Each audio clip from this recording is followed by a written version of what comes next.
Here we go, cutting back my roses. What you want to be looking for is something about the wind and that today. Blowing a gale here in the UK.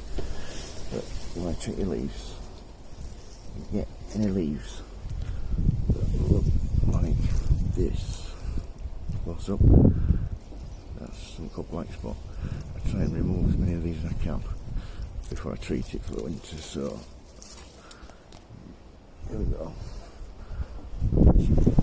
Also, when you're pruning them, always try and take it back to a healthy section. So, see that one there, take that one back, so in here, you can see that, there we go, take it back to there.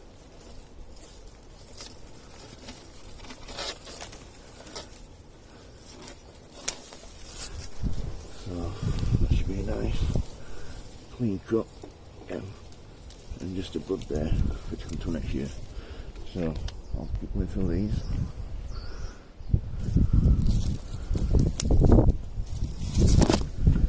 Once you've gone through and got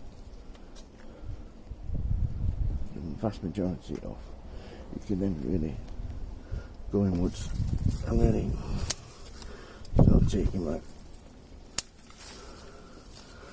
Yeah, lots of it. Give it some shape for next year. So that's me autumn pruning my roses for next year. Any questions, don't hesitate to ask. Thank you. Bye.